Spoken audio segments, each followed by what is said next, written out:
नमस्कार, मेरा नाम कुमार आदित्य हुआ। आदित्य कीर्ति सीटेड क्लासेस में आप सभी लोग का स्वागत है। जैसा कि आज का हम लोग का जो टॉपिक है पियाजे कोहलबर्ग एवं वाइट्सगोत्स्की के सिद्धांत। उससे पहले हम लोग एक पंक्ति को देख लेते हैं। समय और शिक्षा का सही उपयोग ही व्यक्ति को सफल बना देता है। समय और शिक्षा का सही उपयोग ही व्यक्ति को सफल बना देता है। हमें अपने जीवन में समय का सदुपयोग करना चाहिए और साथ में शिक्षित भी होते रहना चाहिए। अब की बात सीटेड पार 2022 आदित्य कीर्ति सीटेड क्लासेस में आप सभी लोग का स्वागत है।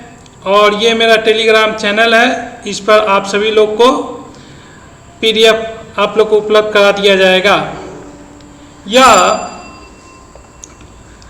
पार्ट A है पियाजे कोहलबर्ग एवं वाइट्सगोत्स्की के सिद्धांत का।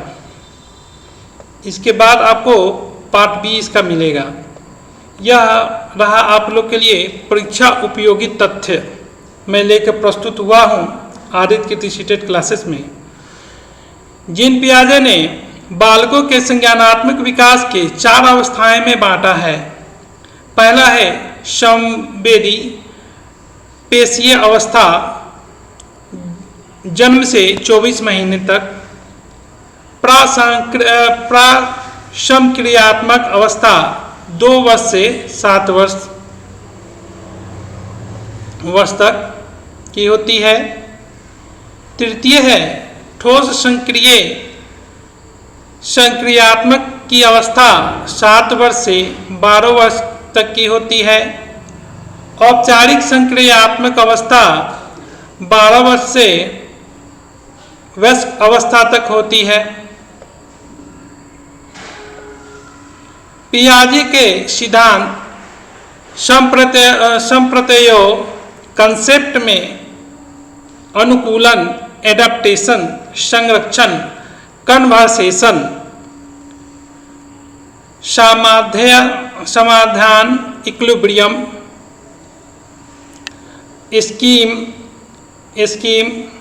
स्कीमा तथा विकेंद्रण, डिसेंटरिंग प्रमुख हैं। इन बिंदुओं पर हम लोग चर्चा करेंगे। पियाजे ने संवेदी पेशीय अवस्थाओं को 6 उप अवस्थाओं में विभाजित किया है। प्रतिवर्तक क्रियाओं की अवस्था जन्म से 30 दिन तक की होती है। प्रमुख वित्तीय प्रतिक्रियाएं की अवस्था 4 से 8 महीने तक की होती है। गौण वित्तीय प्रतिक्रियाओं की अवस्था 8 महीने से 12 महीने तक की होती है। यहाँ गौण का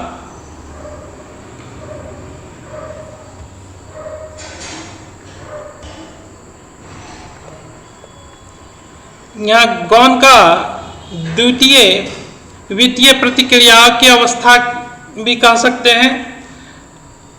तृतीय वित्तीय प्रतिक्रियाओं की अवस्था 12 महीने से 18 महीने तक की होती है।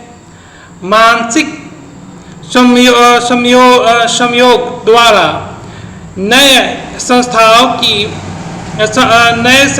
नई साधनों की खोज की अवस्था 18 महीने से 24 महीने तक की होती है। पियाजे ने प्रासंक्रियात्मक अवस्था को 2 भागों में बांटा है। प्रत्यात्मक विधि, प्री कंसेप्चुअल पीरियड इसको अंग्रेजी में कहते हैं, तथा अंतर्दर्शी अवधि, इंट्यूटिव पीरियड। प्राक संप्रत्यात्मक अवधि प्री कंसेप्चुअल पीरियड 2 वर्ष से 4 वर्ष की होती है बच्चों में। इस अवस्था में बालक सूचकता वाचक बोलने की विकास कर लेते हैं। अंतर्दशी अवधि इंट्यूटेटिव पीरियड इसमें 4 वर्ष से लेकर 7 वर्ष की होती है। इस अवधि में बालकों का चिंतन एवं तर्कना पहले से अधिक परिपक्व हो जाता है। इसमें तार्किक शक्ति जो है, हमें गणित में तर्क से ही हम लोग का उत्तर दे पाते हैं। इसमें 4 वर्ष से 7 वर्ष के बच्चों में यह उसमें परिपक्वता आ जाती है। उदाहरण के तौर पर बच्चे 2 और 2 सिर्फ बोलने पर ही वो 4 का उत्तर दे देंगे। ठीक है, मैं समझता हूं कि यह बिंदु को आप समझ पाए होंगे। ठोस संक्रिया की अवस्था स्टेज ऑफ कंक्रीट ऑपरेशन 7 वर्ष से 12 वर्ष तक की होती है। इस अवस्था में बालक ठोस वस्तुओं के आधार पर आसानी से मानसिक संक्रियाएं करके समस्या का समाधान कर लेते हैं। मैं एक बार फिर से पढ़ देता हूँ। ठोस संक्रियाएं की अवस्था वह अवस्था होती है जो बच्चों में 7 वर्ष से लेकर 12 वर्ष तक की होती है। इस अवस्था में बालक ठोस वस्तुओं के आधार पर अपनी आसानी से मानसिक संक्रियाएं करके समस्या का समाधान कर लेते हैं। औपचारिक संक्रियाएं की अवस्था स्टेज ऑफ फॉर्मल ऑपरेशन, यह अवस्था 11 वर्ष से प्रारंभ वयस्क अवस्था तक चलती है। अनुकूलन वातावरण के अनुसार अपने आप को ढालना अनुकूलन कहलाता है। इसकी 2 प्रक्रियाएं होती हैं। आत्मकरण, पूर्व ज्ञान को नए ज्ञान के साथ जोड़ना आत्मसत्करण कहलाता है। समायोजन, पूर्व ज्ञान में परिवर्तन करके वातावरण के साथ तालमेल बिठाना समायोजन कहलाता है।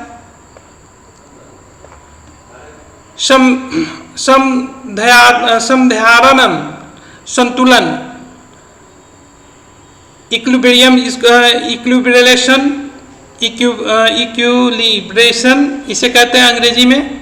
इसके द्वारा बच्चे आत्मसात्करण और समायोजन की प्रक्रिया के बीच संतुलन कायम, यहाँ पे क्या हो गया है,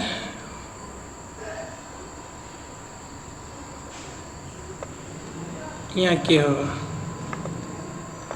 के बीच संतुलन कायम करता है। स्कीम, किसी काम को करने के अलग अलग तरीके होते हैं। उदाहरण, जब बच्चे को भूख लगती है तो वह रोता है क्योंकि उसे पता है कि रोने से उसे दूध मिलता है। स्कीमा, यह आपका सीटेट का सबसे पसंदीदा क्वेश्चन है। इससे एक तो आपको क्वेश्चन रहेगा ही रहेगा। स्कीमा, बच्चे के शरीर के द्वारा किए जाने वाले क्रियाएं जो बच्चे में मस्तिष्क से सीधा जोड़ता है। उदाहरण के लिए, अपने हाथों में गेंद पकड़ता है, बच्चे आइसक्रीम को चूसता है, यह सब क्रियाएं स्कीमा कहलाता है। देखिए, मैं इसमें स्कीमा को एक बार फिर से मैं पढ़ देता हूँ, क्योंकि यह क्वेश्चन इससे आपको सीटेट में आपको 100% बनना ही बनना है। कंसेप्ट को समझ लीजिए क्या है।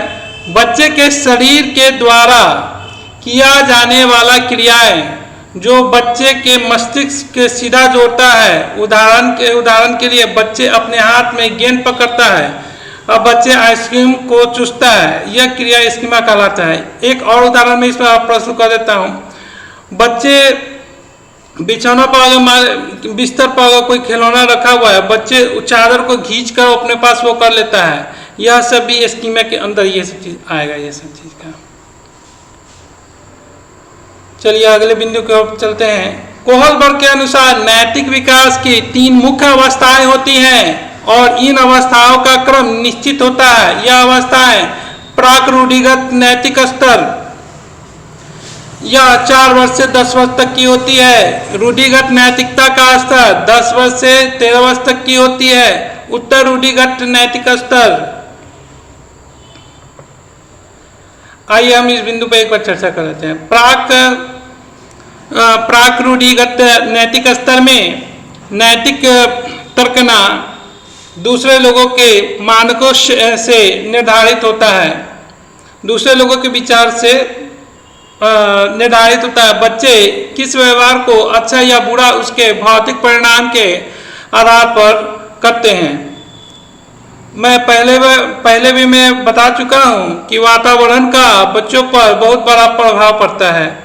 समाज का सबसे बड़ा प्रभाव बच्चों पर पड़ता है। वह समाज में कैसे रहता है, वह कैसा वो सभ्य लोगों के साथ रहकर अपने जीवन को अच्छा ढंग से सीखता है, करता है। विद्यालय में वह कैसा व्यवहार करता है, उस बच्चे का मानसिक शारीरिक विकास भी बहुत अच्छा होता है। वही अगर बुरे संगत में वह बच्चा पड़ जाता है तो उसे छोटे उम्र में ही गलत आदतों का सामना करना पड़ता है, जैसे कि उसे तंबाकू का सेवन किया, फिर उसके बाद सिगरेट पीना। यह सब स्वास्थ्य के लिए हानिकारक है। उसके बुरे संगत में पड़कर वो अपना शरीर को बर्बाद करेगा और इससे वो अपने जीवन को सर्वनाश करेगा। रूढ़िगत नैतिकता का स्तर में बच्चे उन सभी क्रियाओं को सही समझता है जिससे दूसरे की मदद होती है तथा दूसरे लोग उसे अनुमोदित करते हैं या जो समाज के नियमों के अनुकूल होता है। जैसे कि मैंने ये दूसरा टॉपिक में इसमें समझा चुका हूँ। उत्तर रूढ़िगत नैतिकता का स्तर बच्चों में नैतिक आचरण पूर्णतः आंतरिक नियंत्रण में होता है। यह नैतिकता सबसे उच्च स्तर का होता है और इसमें नैतिकता का ज्ञान बच्चों में होता है। मैं यह पंक्ति को एक बार फिर से मैं पढ़ देता हूँ। उत्तर रूढ़िगत नैतिकता का स्तर बच्चों में नैतिक आचरण पूर्णतः आंतरिक नियंत्रण में होता है। यह नैतिकता का सबसे उच्च स्तर होता है। इसमें नैतिकता का ज्ञान बच्चों में होता है। यह वह अवस्था होती है जिसमें बच्चों का सही गलत का निर्णय लेते हैं। इस अवस्था में उनकी तार्किक शक्ति भी इस समय बहुत ज़्यादा विकसित हो जाती है। सही क्या है और गलत क्या है, यह निर्णय इसी उत्तर रूढ़ि नैतिक स्तर में बच्चे पूर्ण रूप से सीख पाते हैं। वाइगोत्स्की के संज्ञानात्मक विकास के सिद्धांत को सामाजिक सांस्कृतिक सिद्धांत भी कहा जाता है। वाइगोत्स्की ने बच्चों के संज्ञानात्मक विकास में सामाजिक कारकों एवं भाषाओं को महत्वपूर्ण बतलाया है। वाइगोत्स्की ने वास्तविक विकास के स्तर तथा संभाव्य विकास के स्तर के बीच को सीमाप्रत विकास का क्षेत्र ZPD कहते हैं। ये तो था आपका मुख्य बिंदु था परीक्षा के तथ्यों के लिए।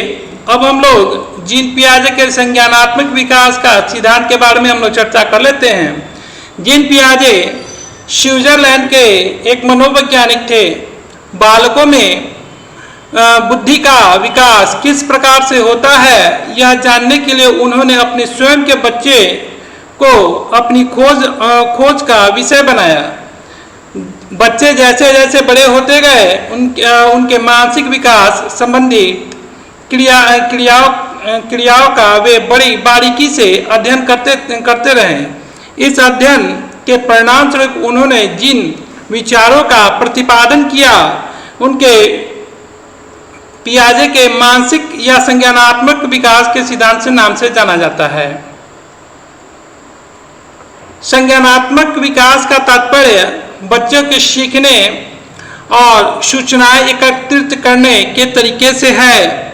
इस अवधि में वृद्धि प्रत्यक्षीकरण, भाषा, चिंतन, स्मरण शक्ति और तर्क शक्ति इसमें शामिल है।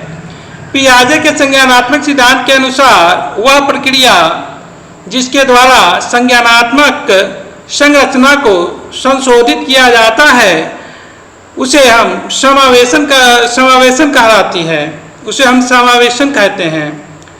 संज्ञानात्मक विकास के 4 अवस्थाओं में विभाजित किया गया है। क बिंदु कहता है इंद्रजयंतिक गामक अवस्था जन्म से 2 वर्ष तक की होती है। बालक को भूख लगने की बालक की बुद्धि और उसके कार्य द्वारा व्यक्त है। इस अवस्था में व्यक्ति के आंख, कान, नाक से सोचता है। जिन वस्तुओं का वह प्रत्यक्ष देखते हैं उनके लिए उसी का अस्तित्व हो जाता है। मैं अवस्था में बताता हूँ। बच्चे इस अवस्था में जो भी वस्तु को वो देखेगा उसको पाने की इच्छा करेगा। जैसे कि वो बॉल को अगर देख रहा है तो बॉल को अपने हाथ से छूनेगा, स्पष्ट करेगा। उसको एक तरफ से देख के उसको जब तक वो अपना हासिल नहीं कर लेगा तब तक उसको तृप्त नहीं हो पाएगा। ठीक है। इस तरह यह अवस्था अनुकरण, स्मृति और मानसिक निरूपण से संबंधित है। यह जो अवस्था है, इस तरह की अवस्था अनुकरण, स्मृति माने याददाश्त और मानसिक निरूपण से संबंधित है। मानसिक क्रिया से इसका माने संबंधित है। पूर्व संक्रियात्मक अवस्था, यह अवस्था 2 से 7 वर्ष तक की होती है। इस अवस्था में बालक अपने परिवेश की वस्तुओं को पहचानने एवं उसमें विभेद करने लगता है। इसके दौरान उसमें भाषा का विकास भी प्रारंभ हो जाता है। इस अवस्था में बालक नई सूचनाओं और अनुभवों का संग्रह करता है। वह पहली अवस्था की अपेक्षा अधिक समस्याओं का समाधान करने योग्य हो जाता है। बच्चों में वस्तु का अस्तित्व के गुण के विकास होते हैं। आइए इस बिंदु पर एक बार हम चर्चा कर लेते हैं। इस अवस्था के दौरान एक उदाहरण के तौर पर मैं स्पष्ट करना चाहूँगा। यहाँ पे बच्चों में किसी भी खिलौने के प्रति अगर वो उसको खिलौना अच्छा लग रहा है तो उसको वो पहले तोड़ेगा, उसके अंदर वो जानकारी लेगा कि इसके अंदर है क्या, ये कैसे चल रहा है, उसका पहिया कैसे, ये सब चीज़ का ये हो रहा है। तो उसको तोड़ने का त्रुटि, यहाँ पर वो त्रुटि से वो करेगा, उसको तोड़ेगा, फोड़ेगा, उसके अंदर उसको अंदर के जो जिज्ञासा है, उसके अंदर का जो उद्दीपन है वो उसके मैंने अंदर से बहुत ज़्यादा उद्दीपन रहेगा। मेरे कहने का मतलब यहाँ उद्दीपन पर शब्द का मैं उपयोग कर रहा हूँ। उद्दीपन का अर्थ होता है उसके अंदर की जिज्ञासा, बहुत तीव्र जिज्ञासा होगी इसके अंदर की, कि वो जल्दी से उस कार को अगर ले ले तो उसका अंदर खोल के देखे कि इसके रिमोट वाला कार में कैसे है, क्या है, यह सब चीज़ उसके अंदर वो भावना रहेगा।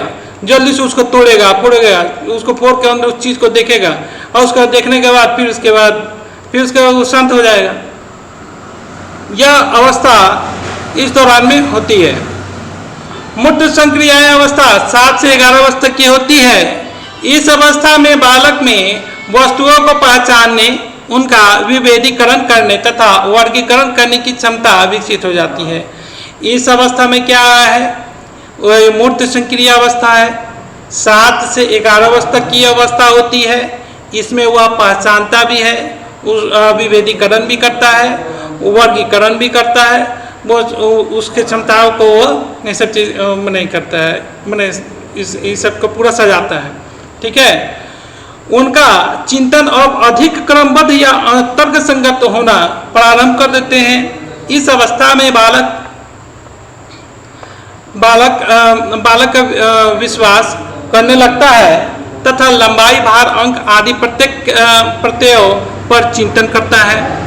मान लीजिए कि इस अवस्था के दौरान एक 7 से 11 वर्ष का बच्चा है और प्याले में अगर कोई चीज़ रखा हुआ है, ठीक है, प्याले में सब गिलास उलास सब रखा हुआ है वहाँ पे, तो उसको वो क्या करेगा कि तुरंत ही अगर उसको सजा दिया, मैंने छोटा गिलास है, कोई बड़ा गिलास है, उसको वो क्रमबद्ध वो बच्चा अगर सजा देता है, एक ही बार में वो सजा देता है, वो अपना तार्किक शक्ति का उपयोग करता है, वो अपने सोच का, अपने मस्तिष्क का सोच को वो विकसित करता है, तो वो अगर एक बार में उसको अगर वो सजा दिया तो यहाँ पे उस बच्चे को गुण वाला बच्चा कहा जाएगा कि हाँ इसकी तार्किक शक्ति बहुत तेज है, या इस तरह का हम स्पष्ट रूप से देख पाते हैं। ठीक है, अगले बिंदु को और हम लोग बढ़ते हैं। भाषा का पूर्व विकास। बालक के किस पूर्व और उसके अंश के संबंध में तर्क कर सकता है। यहाँ विचार मैंने तर्क करने का यहाँ पे विचार के इसमें बताया गया कि बच्चा कोई भाषा को है। आप देखिएगा छोटे बच्चे जो होते हैं, 0 से 2 वर्ष तक के बच्चे जो भी होंगे, उनमें बोलेंगे तो वो शब्द को कुछ को तुतलाएंगे, फिर उसके बाद वो शब्द ये सब चीज़ का होगा, कुछ शब्द का एक उच्चारण करेंगे, 2 उच्चारण करेंगे, इस तरह करके आगे बढ़ के वह शब्द को विकसित कर लेते हैं। धीरे धीरे वो बच्चा जिस तरह बड़ा होगा उस तरह उसका सब चीज़, मैंने कहने का मतलब कुछ पहले वो भाव बनकर चलता था, फिर वो धीरे धीरे क्या हुआ, उसका विकास, वो पैर पर खड़ा होकर चला, अब वो चाहेगा फिर से हमके भाव बन के चलें। आप ही ज़रा सोचिए, बताइए, धीरे धीरे वो बढ़ता चला जाएगा, आगे बढ़ेगा उसका। तो यहाँ क्या हो रहा है, उसका सामाजिक विकास भी हो रहा है, शारीरिक विकास भी हो रहा है, मानसिक विकास भी हो रहा है ना। उसका प्रति खोज, उसके अंदर वो खोज विधि लगा हुआ है। उसके बाद ये बच्चे क्या करते हैं, बच्चे नकल करते हैं, किसी का कोई भी चीज़ का नकल देख के उतार के वो करना शुरू कर देते हैं। ठीक है, आइए अब हम लोग चलते हैं घ बिंदु पर। औपचारिक और मूर्त संक्रिया अवस्था, यह 11 वर्ष से आगे के हैं।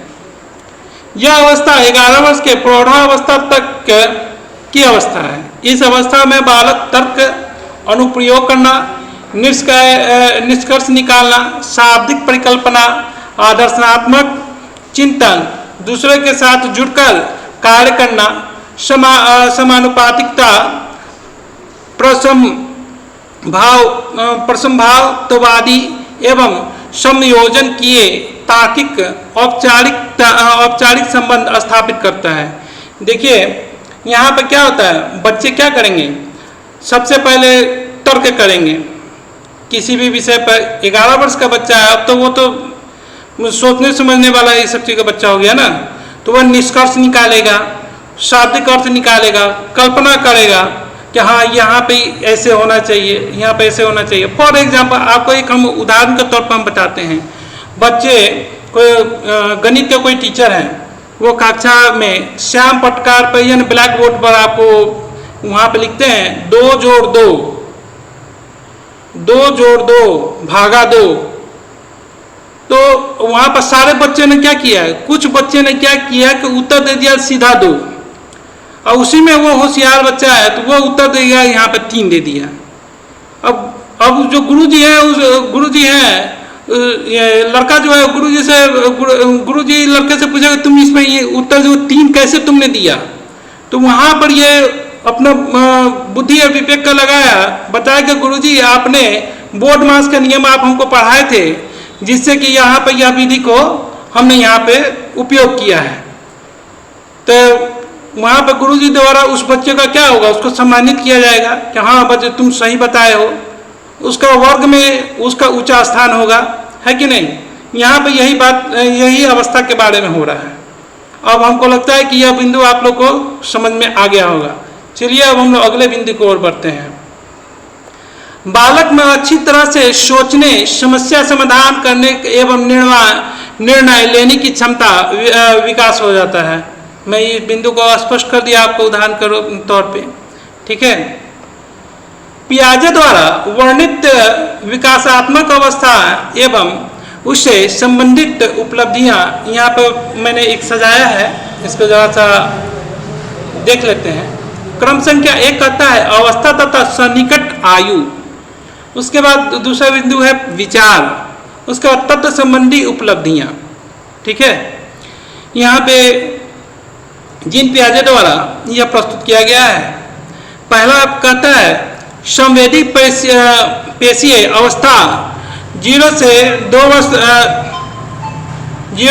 वर्ष तक की होती है। संवेदी पेशीय विचार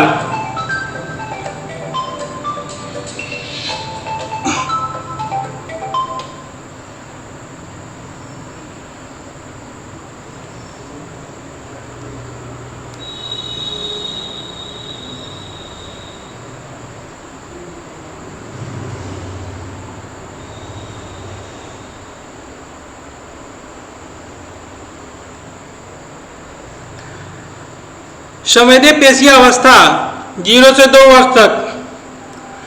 वर्ष तक की होती है।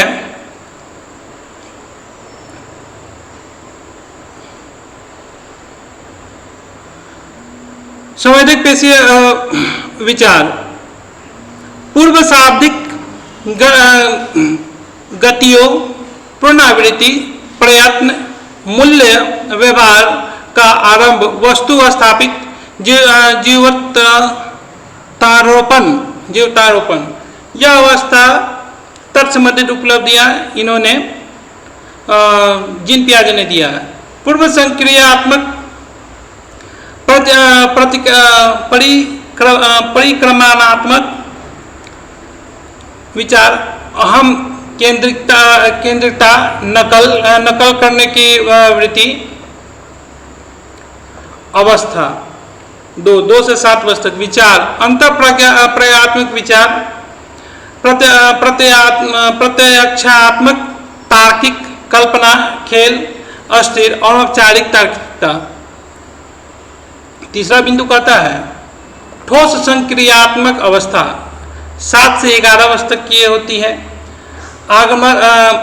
आगमनता विचार, अहम केंद्रितता, यहाँ पे देखिए केंद्रितता होना चाहिए था। व्यवस्था या स्पष्टीकरण, संरक्षण, परीक्षण, क्रमबद्धता, निर्मित करना, रूपांतरण, वर्गीकरण, अति काल्पनिकता इत्यादि, यह ठोस संक्रिय अवस्था में होती है। औपचारिक संक्रिय अवस्था में 11 वर्ष उससे अधिक की होती है। निगमनात्मक विचार, तर्क का अनुप्रयोग करना, निष्कर्ष निकालना, शाब्दिक परिकल्पना, आदर्शनात्मक चिंतन, दूसरे के साथ जुड़कर कार्य करना, समानुपातिकता, प्रसंभावतावादी एवं समायोजन किए तार्किक अनौपचारिक संबंध। ठीक है, इस बिंदु पर मैंने पहले इस पर चर्चा कर चुका हूं। मैं शब्द को या इस सब में बारी से आप लोग को चर्चा करके मैं बता दिया हूं। ठीक है, अब आते हैं जीन पियाजे के संज्ञानात्मक विकास के सिद्धांत का शैक्षिक महत्व। जीन पियाजे के अनुसार संज्ञानात्मक या मानसिक विकास निरंतर चलने वाली प्रक्रिया है। जीन पियाजे के अनुसार क्या है? संज्ञानात्मक या मानसिक विकास निरंतर चलने वाली प्रक्रिया है। बालकों का मानसिक विकास धीरे धीरे सोपान क्रम के तहत होता है। अध्यापकों को पहले बालकों के मानसिक विकास की अवस्था का निर्धारण कर तब उसके शिक्षित करने हेतु योजना बनानी चाहिए। तार्किक चिंतन के विकास में बाल अवस्था महत्वपूर्ण कड़ी मानी जाती है। अंततः शिक्षकों को बच्चों में तार्किक क्षमता बढ़ाने का प्रयास करना चाहिए।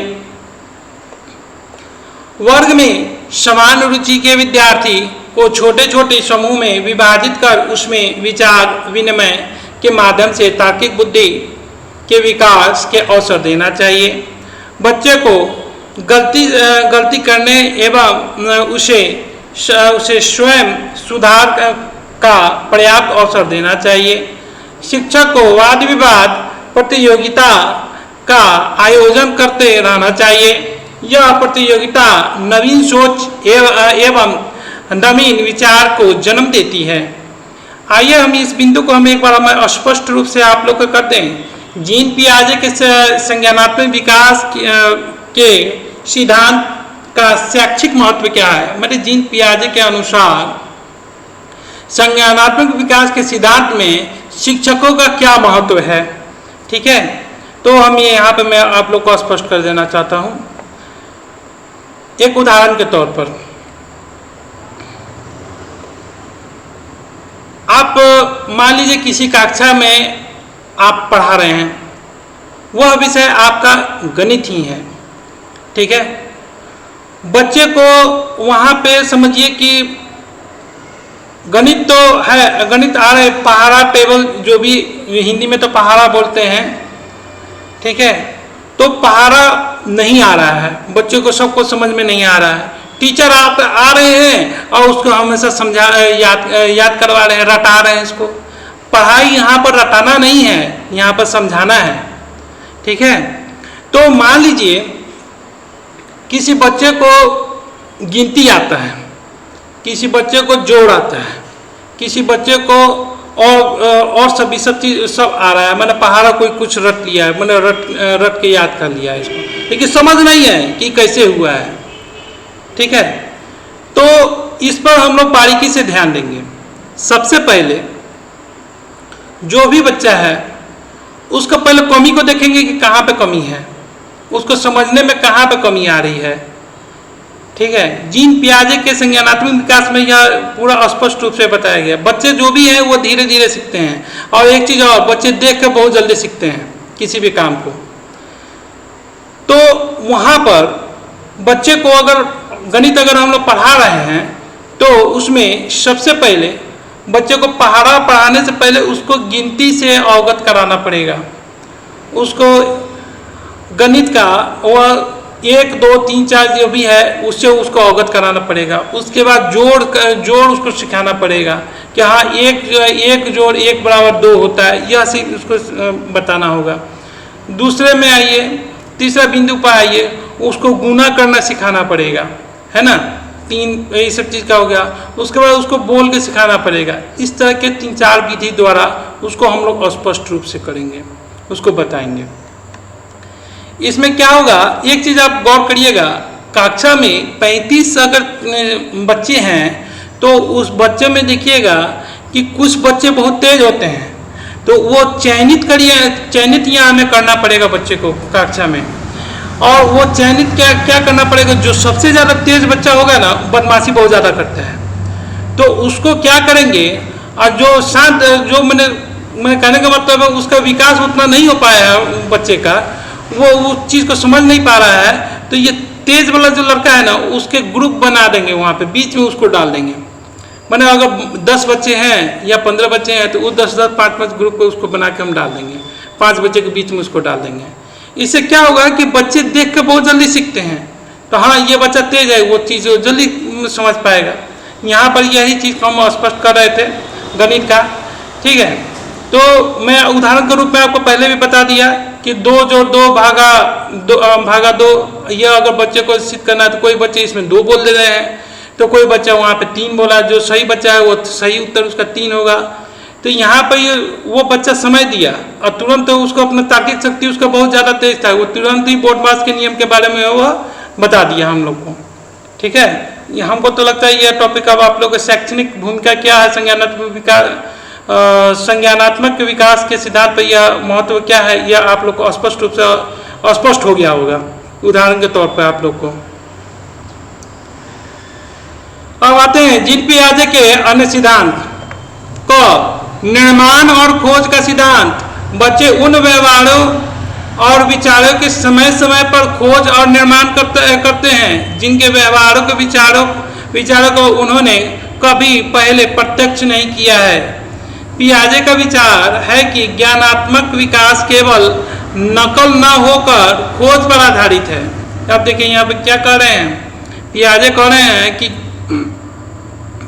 पियाजे का विचार है ज्ञानात्मक विकास केवल नकल न करके खोज पर आधारित है। नवीन खोज, उद्दीपन, देखिए यहाँ पर उद्दीपन आया ना, उसके अंदर जिज्ञासा, तीव्र जिज्ञासा, अनुक्रिया, सामान्यीकरण के आधार पर नहीं समझाया जा सकता। उदाहरण के लिए एक 4 साल का बालक यदि भिन्न भिन्न आकार के प्यालों को प्रथम बार क्रमानुसार लगा देता है तो यह उसके बौद्धिक वृद्धि की खोज और निर्माण से संबंधित है। ठीक है, यहाँ पर मैं बताया था, इसके पहले भी चर्चा मैं किया था इस पर, कि बच्चा अगर कोई बच्चा उसका तार्किक शक्ति अगर ज़्यादा विकसित होगा तो यहाँ पर क्या हुआ, भिन्न भिन्न प्याला जो रखा हुआ था, कोई छोटा गिलास था, कोई बड़ा गिलास था, उसको वो क्रमबद्ध में क्या किया, वो प्याला को भर दिया, वो क्रम में एक ही बार में वो सजा दिया। तो उसके बुद्धि क्या थी, वो तीव्र थी कि हाँ एक बार वो अपना सोचा कि हाँ यहाँ पे इस तरह के गिलास को अगर सीधा लगा देंगे इस तरह करके क्रमबद्ध से, छोटा गिलास फिर उससे बड़ा, फिर उससे बड़ा, उससे बड़ा। ठीक है, तो वही यही आपका कह रहा है कॉमेंट निर्माण और खोज के सिद्धांत के बारे में जीन पियाजे ने इसके ऊपर चर्चा किया है। ख बिंदु कहता है कार्य क्रिया का अर्जन, प्रत्येक क्रियात्मक क्रिया का एक तर्कपूर्ण विपरीत प्रभाव पड़ता है। ठीक है, उदाहरण के लिए एक मिट्टी के चक्र के दो भागों में तोड़ना तथा दो टूटे हुए भाग को पूर्ण चक्र के रूप में जोड़ना कार्यात्मक क्रिया है। कार्यात्मक क्रिया की सहायता से बच्चे की मानसिक रूप से वहां पुनः पहुंच सकते हैं जहां से उन्होंने यह कार्य प्रारंभ किया था। ठीक है, क्या अवस्था हो गया, यह कह रहा है कि बच्चे क्या किया, एक मिट्टी का चक्का लिया।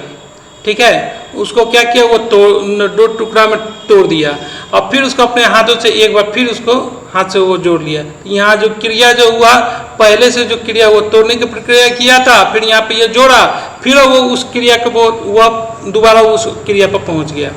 ठीक है, उसके बाद है सात्मीकरण का अर्थ है बालक के उपस्थिति के एक विचार किसी नए विचार या वस्तु को समावेशन करना। उसको समावेशन क्या अर्थ क्या है, सबको समाहित कर देना, उसको समझ लेना। ठीक है, प्राज्ञ नैतिकता स्टेज ऑफ हेटेरोनोमस मोरालिटी की अवस्था 2 से 8 वर्ष की होती है।